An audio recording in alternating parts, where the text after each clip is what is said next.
ನಮಸ್ತೆ ಗೆಳೆಯರೆ, ಬನ್ನಿ ಇವತ್ತು ನಿಮಗೆ ಎರಡು ವಿಶೇಷ ವಿಚಾರಗಳನ್ನು ತೋರಿಸ್ತೀನಿ. ಲೈವ್ ಮಾಡೋಕ್ಕೆ ಹೋದ್ವಿ, ಅದರ ಕಾರಣಾಂತರದಿಂದ ನೆಟ್ವರ್ಕಿಂದ ಬರಲಿಲ್ಲ. ನೋಡಿ, ನಮ್ಮ ಅಂಬಾಜಿ 18 ಕೈಗಳ ತಾಯಿನ ನೋಡಿ ಎಷ್ಟು ಚೆನ್ನಾಗಿ ಮೂಡಿ ಬಂದಿದೆ. ಇದು ಹೊಸ ಚಿಗುರು ಹಳೆಬೇರು. ನಮ್ಮ DVG ಅವರ ವಾಕ್ಯದಂತೆ ಈ ಹಳೆಬೇರು ಹೊಸ ಚಿಗುರಲ್ಲಿ ಮೂಡಿ ಬಂದಿದೆ. ಲೇಟೆಸ್ಟ್ ಟೆಕ್ನಾಲಜಿಲಿ ಎಷ್ಟು ಚೆನ್ನಾಗಿದೆ ನೋಡಿ. ಅಂಗೈ ನೋಡಿ, ಅಭಯ ಹಸ್ತ, ವರದ ಹಸ್ತ ನೋಡಿ, ಎಲ್ಲ ಹಸ್ತಗಳು ನೋಡಿ, ಕ್ಲೋಸ್ನೆಸ್ಸಲ್ಲಿ ನೋಡಿ, ಮುಖ ನೋಡಿ ಎಷ್ಟು ಚೆನ್ನಾಗಿದೆ. ಅಲ್ಲಿ ಮೇಲಿರೋದು ನೋಡಿ, ಅದು ಶಿವಲಿಂಗ ನವಪಾಷಾಣ. ಆಯುರ್ವೇದದಲ್ಲಿ 64 ಪಾಷಾಣಗಳು, ವಿಷಯಗಳಿವೆ. ಅದರಲ್ಲಿ 9 ವಿಷಯಗಳನ್ನು ಸೇರಿಸಿ ಸಿದ್ಧರ್ ಭೋಗರನ್ನುವರು ಪಳನಿಯಲ್ಲಿ ಸುಬ್ರಹ್ಮಣ್ಯನನ್ನು ಮಾಡ್ತಾರೆ. ಅದರ ತೀರ್ಥವನ್ನು, ಅಭಿಷೇಕದ ತೀರ್ಥವನ್ನು ಸ್ವೀಕರಿಸಿದವರಿಗೆ ಸರ್ವರೋಗ ನಿವಾರಣೆಯಾಗುತ್ತೆ. ಅದನ್ನು ಬಳಸಿ ಮಾಡಲಾದಂತಹ ಒಂದು ಶಿವಲಿಂಗ ಇದು. ಈಗ ನಿಮಗೆ ಮುಖ್ಯ ವಿಚಾರಕ್ಕೆ ಬರೋಣ. ಇದು ಕೈಲಾಸ ಪರ್ವತ. ನೋಡಿ, ಈ ಕೈಲಾಸ ಪರ್ವತ ಎಷ್ಟು ಚಂದ ಇದೆ ನೋಡಿ. ಭೂಮಿಯ ನಾಭಿ, ಭೂದೇವಿಯ ನಾಭಿ ಇದು. ಆ ನಾಭಿಯ ಗರ್ಭರಸವೇ ಮಾನಸ ಸರೋವರ. ಜಗತ್ತಿನ ಎಲ್ಲ ಜೀವಿಗಳು ಜನ್ಮ ಪಡೆದ ಉಗಮ ಸ್ಥಾನ ಇದು. ದೇವಯೋನಿ ಅಂತಾರೆ. ಈ ಪರಮೇಶ್ವರನ ಶ್ವಾಸ ಇಲ್ಲಿದೆ. ಆ ನೀಲಕಂಠನ ನಿವಾಸ ಇದು. ಉಮಾಮಹೇಶ್ವರನ ವಾಸ ಇಲ್ಲಿ ನಡೀತದೆ. ಈ ಜ್ಯೋತಿರ್ಲಿಂಗದಿಂದ, ಈ ಮಹಾಜ್ಯೋತಿರ್ಲಿಂಗದಿಂದ ಲಿಂಗಾಕೃತಿಲಿದೆ ನಮ್ಮ ಕೈಲಾಸ. 12 ಜ್ಯೋತಿರ್ಲಿಂಗಗಳು ಹೇಗಾದರೂ ಸತಿಯ ಒಂದು ಪಾರ್ಥಿವವನ್ನು ಹೆಗಲ ಮೇಲೆ ತೆಗೆದುಕೊಂಡು ಶಿವ ವಿರಹ ವೇದನೆಯಲ್ಲಿ ಹೋಗುತ್ತಿದ್ದಾಗ ವಿಷ್ಣುವಿನ ಸುದರ್ಶನ ಚಕ್ರ ಆ ದೇಹವನ್ನು ಕತ್ತರಿಸಿಕೊಂಡು 52 ಶಕ್ತಿಪೀಠಗಳಾಯಿತು. ಆ ಹೋದ ಮಾರ್ಗ ನೋಡಿ, ಇಲ್ಲಿ ನೋಡಿ, ಕೈ ಇದು ಕೇದಾರನಾಥದ ಈ ಪಾಣಿಪೀಠ ಕೈಲಾಸವನ್ನು ನೋಡ್ತಾ ಇದೆ ನೋಡಿ. ಸೋಮಸೂತ್ರ ಕೇದಾರದಿಂದ ಶಿವ ಬಂದದ್ದು ವೈದ್ಯನಾಥನಿಗೆ, ಜಾರ್ಖಂಡಲ್ಲಿದೆ ನೋಡಿ. ಆ ವೈದ್ಯನಾಥನ ಪಾಣಿಪೀಠವು ನಮ್ಮ ಪರಮೇಶ್ವರನ ಶ್ವಾಸವನ್ನೇ ನೋಡ್ತಾ ಇದೆ.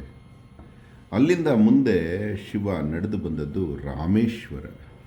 ರಾಮೇಶ್ವರ ಕೂಡ ಅಲ್ಲೇ ನೋಡ್ತಾ ಇದೆ. ಅಲ್ಲೇ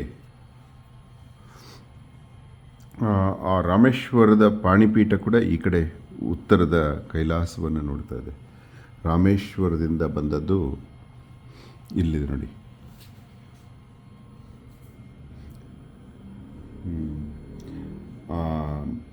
ನಾಗನಾಥ, ದ್ವಾರಕದಲ್ಲಿರುವಂಥ ನಾಗನಾಥನಿಗೆ ಬರುತ್ತೆ. ನಾಗನಾಥನ ಒಂದು ಪಾಣಿಪೀಠ ಕೂಡ ಇಲ್ಲಿ ಬರ್ತಾ ಇದೆ ನೋಡಿ. ನಮ್ಮ ಕೈಲಾಸವನ್ನೇ ನೋಡ್ತಾ ಇದೆ. ನಾಗನಾಥ ಆದಮೇಲೆ ಬಂದದ್ದೇ ವಾರಣಾಸಿ, ಕಾಲಭೈರವ ಕ್ಷೇತ್ರ, ಕಾಶಿ ಕ್ಷೇತ್ರ ನಿವಾಸಂಚ ಕಾಲಭೈರವ ದರ್ಶನಂ. ಗಂಗಾ ಯಮುನಾ ಹರಿಯುವ ನದಿ ಇಲ್ಲಿ ಬರುತ್ತೆ. ಈ ನದಿ ತೀರದಲ್ಲಿ ವರುಣ ಮತ್ತು ಅಸಿ ನದಿಗಳು ಗಂಗೆಯನ್ನು ಸೇರೋದ್ರಿಂದ ಅದನ್ನು ವಾರಣಾಸಿ ಅಂತ ಕರೆದರು. ಶಿವಪ್ರಿಯ ಕ್ಷೇತ್ರ, ಅದು ಜ್ಯೋತಿರ್ಲಿಂಗ ಇಲ್ಲಿದೆ ನೋಡಿ. ಇಲ್ಲಿಂದ ನಮ್ಮ ದಕ್ಷಿಣ ಭಾರತದ ಮೇರು ಅಂತ ಹೇಳ್ಬೋದು ಕೈಲಾಸ. ಇದು ನಮ್ಮ ಶ್ರೀಶೈಲ.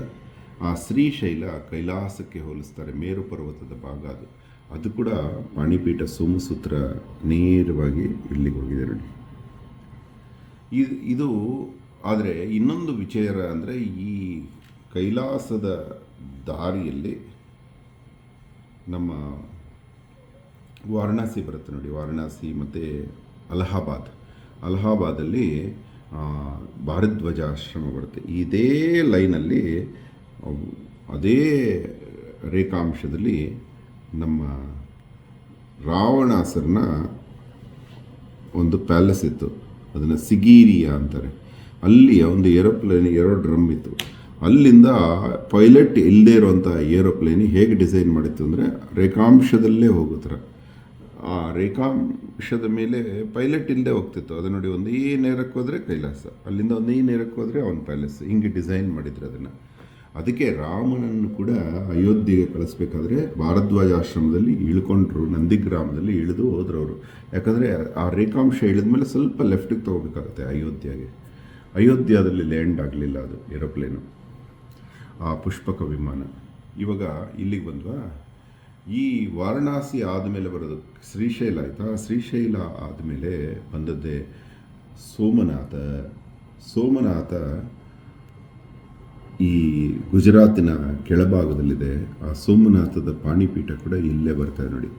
ಸೋಮನಾಥ ಸೌರಾಷ್ಟ್ರದಿಂದ ಬಂದು ಮತ್ತೆ ಬರೋದೇ ಓಂಕಾರೇಶ್ವರ, ಉಜ್ಜಯಿನಿ. ಆ ಓಂಕಾರೇಶ್ವರನ ಪಕ್ಕದಲ್ಲಿರೋದೇ ಮಹಾಕಾಲೇಶ್ವರ. ಇವೆರಡೂ ಶಿವಲಿಂಗಗಳ ಪಾಣಿಪೀಠಗಳು ನೇರವಾಗಿ ಇಲ್ಲಿ ಕೊನೆ ತುದಿಗೆ ತಲುಪುತ್ತೆ ನೋಡಿ. ಇದಾದ ನಂತರ ಬರೋದೇ ನಮ್ಮ ತ್ರಿಯಂಬಕೇಶ್ವರ. ತ್ರಿಯಂಬಕೇಶ್ವರ 3 ಮುಖಗಳ ಒಂದು ದೇವರು ಆ ಮಹಾರಾಷ್ಟ್ರಕ್ಕೆ ಬರುತ್ತೆ. ಆ ತ್ರಿಯಂಬಕೇಶ್ವರನ ನಂತರ ಬರೋದೇ ಭೀಮಾಶಂಕರ, 2 ಅರ್ಧನಾರೀಶ್ವರ, 2 ಹೋಳಾಗಿದೆ ಶಿವನ ಒಂದು ಲಿಂಗ ಪಿಂಡಿ. ಅದಾದ ನಂತರ ಬರೋದೇ ಕೃಷ್ಣೇಶ್ವರ, ಅದು 1 ನೋಡಿ. 1 ಕೃಷ್ಣೇಶ್ವರ, 2 ಭಾಗ ಅರ್ಧನಾರೀಶ್ವರ ಅಂದರೆ ಭೀಮಾಶಂಕರ, ಅದಾದಮೇಲೆ 3 ಭಾಗ ತ್ರಿಯಂಬಕೇಶ್ವರ, 4 ಭಾಗ ಎಲ್ಲ 4 ಭಾರತದ 4 ಭಾಗಗಳು ಸೇರುವಂತಹ ಮಹಾಕಾಲೇಶ್ವರ, ಪಂಚಭೂತಗಳು ಸೇರುವಂತಹ ಓಂಕಾರೇಶ್ವರ. ಓಂಕಾರ ಅಂದ್ರೇ 5 ಭಾಗಗಳಲ್ವ. ಅದಾದಮೇಲೆ 6 ವೈರಿಗಳನ್ನು ಕೊಲ್ಲುವಂತಹ ಸೋಮನಾಥ. ಮತ್ತು ನೋಡಿ, ಸಪ್ತರ್ಷಿಗಳಿಗೂ ಪ್ರಿಯವಾದಂತಹ ಶ್ರೀಶೈಲ, ಮತ್ತು ಅಷ್ಟದಿಕ್ಪಾಲಕರಿಗೂ ಇಷ್ಟವಾಗುವಂತಹ ವಾರಣಾಸಿ. ನೋಡಿ ಎಷ್ಟು ಚೆನ್ನಾಗಿದೆಯಲ್ಲ. ಮತ್ತು ನವಗ್ರಹಗಳನ್ನು ಸೇರಿಸಿದಂತಹ ನಮ್ಮ ಇದು ಗುಜರಾತಿನ ನಾಗೇಶ್ವರ, ಮತ್ತು ಇಲ್ಲಿ ರಾಮೇಶ್ವರ, 10 ದಶಾವತಾರಗಳ ರಾಮೇಶ್ವರ, ಮತ್ತು 11 ವೈದ್ಯನಾಥೇಶ್ವರ. 11 ಅಂದರೆ ಏಕಾದಶ ಅಧಿಪತಿ ಶಿವ ವೈದ್ಯನಾಥೇಶ್ವರ, ಮತ್ತು 12 ಕೇದಾರನಾಥ. ಅಂದರೆ ಎಷ್ಟು ಪ್ರತಿಯೊಂದರಲ್ಲೂ ಲೆಕ್ಕಾಚಾರಗಳು ಎಷ್ಟು ಚೆನ್ನಾಗಿದೆ ನೋಡಿ. ಇದು ಸ್ಪೈರಲ್ ವೇವಲ್ಲಿ ಶಂಖದ ಒಳಗಿನ ಆಕೃತಿಯಂತೆ ಶಿವ ನಡೆದು ಬಂದು ಲೀನವಾದ ದಾರಿ. ಇದರ ಬಗ್ಗೆ ಎಷ್ಟು ದಿನಗಳು ಹೇಳಿದ್ರು ಎಂಡ್ಲೆಸ್ ಸಬ್ಜೆಕ್ಟ್. ಪ್ರತಿ ಲಿಂಗದ ಪಾಣಿಪೀಠದ ನೇರ ನಮ್ಮ ಕೈಲಾಸದ ತುದಿಯನ್ನು ಮುಟ್ಟುತ್ತೆ. ಎಷ್ಟು ಚೆನ್ನಾಗಿದೆಯಲ್ಲ. ಇದರ ಅನುಪಾತಗಳು ಅಷ್ಟೇ ಸುಂದರ. ಇದನ್ನು ಕತೆ ಇದೊಂದಿದೆ. ಇದು ಹೇಗೆ ಉದ್ಭವ ಆಯಿತು ನಮ್ಮಲ್ಲಿ ಅಂದರೆ, ನಮ್ಮದು ಮೂರ್ಖನ ಮಾತುಗಳು ಪುಸ್ತಕ ಇದೆಯಲ್ಲ, ಆ ಪುಸ್ತಕ ನಾವು 12ನೇ ಆವೃತ್ತಿ ಬಂದಾಗ ಏನು ಮಾಡೋದು, 12ನೇ ಇದು ಎಡಿಷನ್ನು ಅಂತ ಬರೋ ಬದಲು ಏನಾದರೂ ಒಂದು ಮೂರ್ತ ರೂಪದಲ್ಲಿ ತೋರಿಸೋಣ, ಒಂದು ಲೋಗೋ ರೂಪದಲ್ಲಿ ತೋರಿಸೋಣ. 12 ಅಂದರೆ ಜ್ಯೋತಿರ್ಲಿಂಗವನ್ನು 12 ಜ್ಯೋತಿರ್ಲಿಂಗಗಳಲ್ಲಿ ತೋರಿಸೋಣ ಅಂತ ಮಾಡಿದ ಮಾಡೆಲ್ ಇದು. ಮುಕ್ತಾ ಪರಮಶಿವ ಅಂತ ನಮ್ಮ ಇವತ್ತು ಯಾವುದು ಫೇಸ್ಬುಕ್ ಪೇಜ್ನ ಎಲ್ಲ ಕಾರ್ಯವನ್ನು ಮಾಡ್ತಾ ಇರೋಂಥ ಆ ಹುಡುಗಿ ತುಂಬ ಚೆನ್ನಾಗಿ ಡಿಸೈನ್ ಮಾಡಿಕೊಟ್ಟದ್ದು. ಅದನ್ನು ಈಗ ಜನಗಳಿಗೆ ಇದನ್ನು ಯಾಕೆ ಈ ರೀತಿ ಮಾಡಬಾರ್ದು ಅಂತ ಮಾಡಿದ ಒಂದು ಮಾಡೆಲ್ ಇದು ನೋಡಿ. ಭಾರತನೇ ಜ್ಯೋತಿ ಎಂಟೈರ್ ವರ್ಲ್ಡಲ್ಲಿ ಅದು ಇದು. ಮತ್ತು ಅಹೋರಾತ್ರ ಇದು ಲೋಗೋ. ಇಲ್ಲಿ ನೋಡಿ, ಇದು ತ್ರಿಶೂಲ, ಓಂಕಾರ, ಡಮರು ನೋಡಿ. ಇದು ಜ್ಯೋತಿರ್ಪಥ ಅಂಡ್ ಜ್ಯೋತಿರ್ಲಿಂಗಾಸ್ ಅಂತ ಇದೊಂದು ಮಾಡೆಲ್ ಮಾಡಿದ್ವಿ. ಇದನ್ನು ಇವತ್ತು ನಿಮಗೆ ತೋರಿಸ್ಬೇಕು ಅನ್ನಿಸ್ತು. ಹಾಗೆ ಇನ್ನೊಂದು ಮಾಡೆಲ್ ಮಾಡಿದ್ದೀವಿ ನೋಡಿ. ಇದು ತುಂಬ ಚೆನ್ನಾಗಿದೆ. ನಿನ್ನೆ ರಾಮನ ಜನ್ಮದಿನ. ರಾಮನಷ್ಟು ಮರ್ಯಾದಾ ಪುರುಷೋತ್ತಮ ಮತ್ತು ಅನ್ಕಂಪೇರಬಲ್ ಅವರು. ರಾಮ ಆ ಹುಟ್ಟೇ ಒಂದು ಶ್ರೇಷ್ಠ. ದಶರಥನಿಗೆ 80 ವರ್ಷ ಆಗೋಗಿತ್ತು. ಯಾಕೆ ಮತ್ತೆ ರಾಮನ ಹುಟ್ಟು ಅಷ್ಟು ನಿಧಾನ ಆಯಿತು ಅಂದರೆ, ಗ್ರಹಗತಿಗಳಿಗೋಸ್ಕರ ಕಾಯಬೇಕಾಗಿತ್ತು ದೇವತೆಗಳು, ವಿಷ್ಣು, ಶ್ರೀ ಮಹಾವಿಷ್ಣು. ಏನಂತ ಗ್ರಹಗತಿಗಳು ಅಂದರೆ ರಾಮ ಹುಟ್ಟಿದಾಗ 5 ಗ್ರಹಗಳು ಉಚ್ಚ ಸ್ಥಾನದಲ್ಲಿದ್ದವು. ನಿಮ್ಮಲ್ಲಿ ಯಾರಿಗಾದ್ರೂ ಜ್ಯೋತಿಷ್ಯ ಸ್ವಲ್ಪ ಗೊತ್ತಿದ್ರೆ ನೀವು ಅರ್ಥ ಮಾಡ್ಕೋತೀರಿ ಏನದು. ಜ್ಯೋತಿಷ್ಯದಲ್ಲಿ ಆಗಸವನ್ನು ಊಹನಾ ಸಿದ್ಧಾಂತದಲ್ಲಿ 12 ಭಾಗಗಳಾಗಿ ಮಾಡ್ತಾರೆ. ಮೇಷ, ವೃಷಭ, ಮಿಥುನ, ಕಟಕ, ಸಿಂಹ, ಕನ್ಯಾ, ತುಲಾ, ಧನಸ್ಸು, ಮಕರ, ಕುಂಭ, ಮೀನ ಅಂತ ಮಾಡ್ತಾರೆ. ಹಾಗೆ ನಾವು ಸ್ಕೈನ 12 ಭಾಗ ಮಾಡಿದ್ವಿ. 12 ಭಾಗ ಮಾಡಿ ರಾಮನ ಕುಂಡಲಿಯಲ್ಲಿ ರಾಮ ಹುಟ್ಟಿದಾಗ ಏನಾಗಿತ್ತು ಅಂದರೆ, ಮೋಸ್ಟ್ಲಿ ಸೂರ್ಯ ಹೇಳಿರ್ತಾನೆ ನಾನು ರಾಮನ ಹುಟ್ಟನ್ನು ನೋಡಲೇಬೇಕು ಅಂತ. ರಾಮ ಹುಟ್ಟುವಾಗ ಪ್ಯಾಲೇಸಲ್ಲಿ ಪೇಯ್ನ್ಸ್ ಬಂತು ಕೌಸಲ್ಯಮ್ಮನಿಗೆ. Delivery pains ತಡ್ಕೊಳಕ್ಕಾಗಲಿಲ್ಲ. ದೇವಜನ್ಮ, ತುಂಬ ಭಾರವಾದ ಮಗು, ಸುಂದರವಾದ ಮಗು. ಕಡೆಗೆ ವಸಿಷ್ಠರು ಮತ್ತು ದಶರಥರು ಅವ್ರನ್ನ ಮನೆ ಹಿಂಭಾಗದ ಗೋಶಾಲೆ ಓಪನ್ ಟು ಸ್ಕೈಗೆ ಕರ್ಕೊಂಡೋದ್ರು. ಅಲ್ಲಿ ಮಧ್ಯಾಹ್ನ ಏಪ್ರಿಲ್ ತಿಂಗಳು ಸೂರ್ಯ ನೆತ್ತಿಯ ಮೇಲಿಂದ ನೋಡ್ತಾ ಇದ್ದಾನೆ. ಆ ಸಂದರ್ಭದಲ್ಲಿ ನೋಡಿ, ಸೂರ್ಯ ನೆತ್ತಿಯ ಮೇಲಿಂದ ನೋಡ್ತಾ ಇದ್ದಾನೆ. ಆ ಸಂದರ್ಭದಲ್ಲಿ ಮೇಷದಲ್ಲಿ ಸೂರ್ಯ ಇದ್ದಾಗ ಎಕ್ಸಾಲ್ಟೆಡ್ ಅಂತಾರೆ. ಎಕ್ಸಾಲ್ಟೆಡ್ ಸನ್ನಲ್ಲಿ ರಾಮನ ಜನನ ಆಯಿತು 12 ಗಂಟೆ ಮಧ್ಯಾಹ್ನ. ಆ ಟೈಮಲ್ಲಿ ಚಂದ್ರ ನಾನು ನೋಡಬೇಕು ಅಂತ ಹಠ ಮಾಡಿದ್ರು. ಹಾಗಾಗಿ ಚಂದ್ರ ಲಗ್ನದಲ್ಲಿ ನೋಡಿ, ಮಧ್ಯಾಹ್ನದ ಲಗ್ನದಲ್ಲಿ ಚಂದ್ರ ಇಲ್ಲಿದ್ದಾರೆ. ಚಂದ್ರ ಕೂಡ ನೋಡ್ತಾ ಇದ್ರು. ಮತ್ತು ಗುರು ನಾನು ನೋಡಬೇಕು, 12 ವರ್ಷಕ್ಕೊಂದ್ಸಲನೇ ಆ ಜಾಗಕ್ಕೆ ಬರೋದು. ಅದಕ್ಕೆ ದಶರಥನಿಗೆ ಲೇಟಾಗಿ ಮದುವೆಯಾಗಿದೆ. ಗುರು ಈ ಜಾಗಕ್ಕೆ ಬರೋಕ್ಕೋಸ್ಕರ ರಾಮನ ಹುಟ್ಟು ಕಾಯಬೇಕಾಯಿತು. 12 ವರ್ಷ ಆಗುತ್ತೆ ಗುರು ಮತ್ತೆ ಈ ಜಾಗಕ್ಕೆ ಬರಬೇಕು ಅಂದರೆ. ಆ ಜಾಗದಲ್ಲಿ ಗುರು ಇದ್ದಾಗ ಸೂರ್ಯ ತನ್ನ ಜಾಗವನ್ನು ಅಡ್ಜಸ್ಟ್ ಮಾಡಿಕೊಂಡಾಗ ಚಂದ್ರ ಕೂಡ ಅಲ್ಲಿಗೆ ಬಂದಾಗ ಶನಿ ಈ ಜಾಗಕ್ಕೆ ಬರಬೇಕು ಅಂದರೆ 30 ವರ್ಷಕ್ಕೊಂದ್ಸಲ. ಶನಿ ಈ ಜಾಗ ಮತ್ತು ಗುರು ಇದೇ ಜಾಗಕ್ಕೆ ಬರಬೇಕು ಅಂದರೆ 144 ವರ್ಷ. ಅದು ಕಾಂಬಿನೇಷನ್ ಬರೋದೇ ಇಲ್ಲ ಹಂಗೆ. ಈ ರೀತಿ ಕಾಂಬಿನೇಷನ್ ರಾಮ ಹುಟ್ಟಿದ ಮೇಲೆ 14 ಲಕ್ಷ ವರ್ಷಗಳ ನಂತರ ಇದುವರೆಗೂ ಬಂದಿಲ್ಲ ರಾಮನದು. ನಭೂತೋ ನ ಭವಿಷ್ಯತಿ ಅಂತ ಈ ಕುಂಡ್ಲಿ. ಮತ್ತು ಮಂಗಳ ಎಕ್ಸಾಲ್ಟೆಡ್ ಆಗೋದು ಇಲ್ಲಿ ವರ್ಷಕ್ಕೊಂದ್ಸಲ ಮಕರಲ್ಲಿ. ಶುಕ್ರನೂ ಅಷ್ಟೇ ವರ್ಷಕ್ಕೊಂದ್ಸಲ. ಬುಧ ಡೆಬಿಲಿಟೈಸ್ಡ್, ಶುಕ್ರ ಎಕ್ಸಾಲ್ಟೆಡ್ ಅಂದರೆ ಉಚ್ಚ ಸ್ಥಾನ.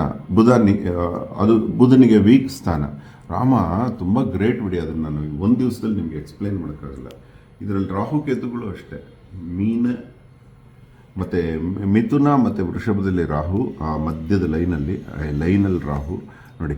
ಮಿಥುನ ಮತ್ತು ವೃಷಭ ಈ ಜಾಗದಲ್ಲಿ ರಾಹು ಇದ್ದರು. ಇದೇ ಆಪೋಸಿಟಲ್ಲಿ ಧನುಸ್ಸು ಮತ್ತು ವೃಶ್ಚಿಕದಲ್ಲಿ ಕೇತು ಇದ್ದದ್ದು.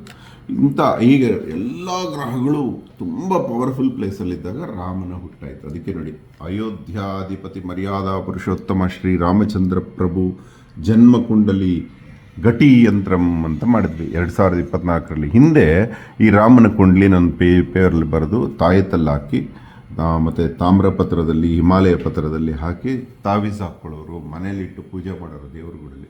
ಅದಕ್ಕೆ ನಾವು ಯಾಕೆ ಹಿಂಗೆ ಒಂದು ಗಡಿ ಮಾಡಬಾರ್ದು ಅಂತ ಮಾಡಿದ್ದು. ಇದು ತುಂಬ ಚೆನ್ನಾಗಿ ಮೂಡಿ ಬಂತು.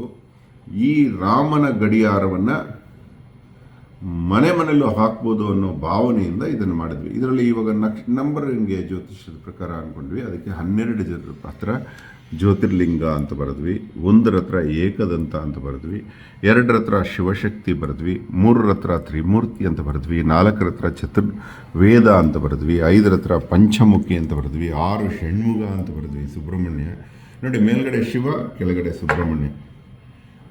ಶಿವನ ಪಕ್ಕ ಏಕದಂತ ನೋಡಿ. ಸಪ್ತರ್ಷಿ ಮರೀಚಿ, ವಸಿಷ್ಠ, ಅಂಗೀರಸ, ತ್ರಿ, ಪುಲಸ್ತ್ಯ, ಪುಲಹ, ಕ್ರತು 1 2 3 4 5 6 7 8 9. ಅದಾದಮೇಲೆ ಅಷ್ಟದಿಕ್ಪಾಲಕ 8ಕ್ಕೆ ಬರೆದ್ವಿ, ನವಗ್ರಹ 9ಕ್ಕೆ ಬರೆದ್ವಿ, ದಶಾವತಾರ 10ಕ್ಕೆ ಬರೆದ್ವಿ, ಏಕಾದಶ ರುದ್ರ 11ಕ್ಕೆ ಬರೆದ್ವಿ. ಹೀಗೆ ಇದೊಂದು ಬ್ಯೂಟಿಫುಲ್ ಗಡಿಯಾರ. ಇದರಲ್ಲಿ ಇನ್ನೂ ಇಲ್ಲಿ 7 ಪ್ಲಸ್ 7 ನಕ್ಷತ್ರಗಳು ಬರುತ್ತೆ. ಅದು ರಾಮನ 14 ವರ್ಷ ವನವಾಸ ಮತ್ತು 7 ಅಧ್ಯಾಯಗಳು, 7 ಖಂಡಗಳು, ರಾಮಾಯಣದ ಸಂಕೇತ. ಇವೆಲ್ಲ ಒಂದೇ ಗಡಿಯಾರದಲ್ಲಿ ಮಾಡಿದ್ವಿ. ಆ ಗಡಿಯಾರನ ಹೀಗೆ ಡಿಸೈನ್ ಮಾಡಿದ್ವಿ. ಇದು ನಿಮಗೆ ಅಕ್ರಲಿಕಲ್ಲೂ ನಾವು ಡಿಸೈನ್ ಮಾಡ್ತಾಯಿದ್ದೀವಿ, ವುಡ್ಡಲ್ಲೂ ಮಾಡ್ತಾಯಿದ್ದೀವಿ. ತುಂಬ ಹಳೆ ವುಡ್ ಇದು. ದೇವಸ್ಥಾನದ್ದು ಹಳೇ ಬಿಲ್ಡಿಂಗ್ಸು, ಸಾವಿರಾರು ವರ್ಷ ಹಿಂದಿನ ಬಿಲ್ಡಿಂಗ್ಸ್ನಲ್ಲಿ ರಿಜೆಕ್ಟ್ ಮಾಡಿರುವಂತಹ ವುಡ್ಡು. ಯಾಕಂದರೆ ಆ ಕಾಲದ ಕಾರ್ಪೆಂಟರ್ಸು ಸತ್ತ ಮರವನ್ನು ಮಾತ್ರ ಬಳಸ್ತಾಯಿದ್ರು. ಆ ವುಡ್ಡನ್ನು ತೆಗೆದುಕೊಂಡು ಮಾಡಿದಂಥ ಇದೊಂದು ರಾಮಾಯಣದ ಗಡಿಯಾರ. ಇದನ್ನು ನಿಮಗೆ ಲೋಕಾರ್ಪಣೆ ಮಾಡಬೇಕು ಅಂತ ಅನ್ನಿಸ್ತು. ಇವತ್ತು ಆ ಸಮಯ ಬಂತು. ಧನ್ಯವಾದ. ಅಹೋರಾತ್ರ.